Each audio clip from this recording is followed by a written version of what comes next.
অভিনেত্রী মেহজাবিনের বিরুদ্ধে যে গ্রেফতারি পরোয়ানা জারি হয়েছিল তারপর তিনি নির্বাহী ম্যাজিস্ট্রেট আদালতে হাজির হয়ে আত্মসমর্পণ করেছেন। শুধু তাই নয়, তিনি এবং মামলার অন্য আসামিরা একযোগে জামিনের আবেদনও করেছেন। ঢাকার নির্বাহী ম্যাজিস্ট্রেট আদালত ৩-এর বিচারক আফরোজা তানিয়া সম্প্রতি মেহজাবিন ও তার ভাই আলিশান চৌধুরীর বিরুদ্ধে এই পরোয়ানা জারি করেন।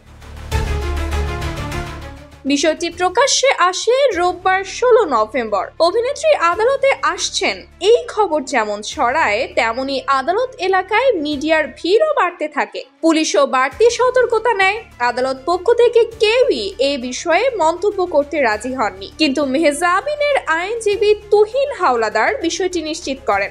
এজাহারে বলা হয়েছিল, গত ১১ ফেব্রুয়ারি টাকা চাইতে গেলে অভিযোগকারী আমিরুল ইসলামকে ১৬ মার্চ হাতিলঝিলের একটি রেস্টুরেন্টে ডাকা হয়। সেখানে গেলে নাকি মেহজাবিন, তার ভাই সহ কয়েকজন তাকে গালিগালাজ করে এবং জীবন নাশের হুমকি দেন। থানায় গেলে পুলিশ তাকে আদালতে মামলা করার নির্দেশ দেয়।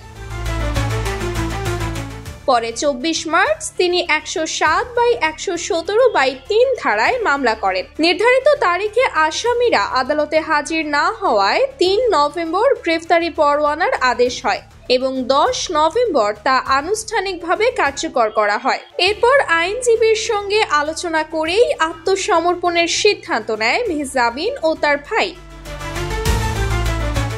গ্রেফতার সংক্রান্ত পরবর্তী তামিল প্রতিবেদন জমা দেওয়ার দিন ঠিক করা হয় ১৮ ডিসেম্বর। পরোয়ানার খবর ছড়িয়ে পড়তেই ঘটনার কেন্দ্রবিন্দুতে আসেন মেহজাবিন। নিজের ভেরিফাইড ফেসবুক পেজে তিনি জানান, সংবাদটি দেখে তিনি বিস্মিত, কারণ অভিযোগগুলোকে তিনি সম্পূর্ণ মিথ্যা, ভিত্তিহীন এবং উদ্দেশ্য প্রণোদিত হিসেবে দেখছেন। তিনি লিখেছেন, যে ব্যবসায়িক কার্যক্রমের কথা বলা হচ্ছে তাতে তিনি কখনোই যুক্ত ছিলেন না। যারা তার প্রকৃত পরিচয় জানেন তারা জানেন তিনি শুধুই অভিনয় আর কাজ নিয়ে ব্যস্ত ছিলেন। কোনো অবৈধ বা সন্দেহজনক কাজে জড়ানোর প্রশ্নই আসে না। একজন দায়িত্বশীল নাগরিক হিসেবে আইন ও সামাজিক মূল্যবোধে তার বিশ্বাসের কথা উল্লেখ করেন। তার আইনজীবী ইতোমধ্যে আইনি ব্যবস্থার প্রস্তুতি নিয়েছেন, যাতে ভিত্তিহীন অভিযোগ ছড়িয়ে জনমনে বিভ্রান্তি সৃষ্টি না হয়।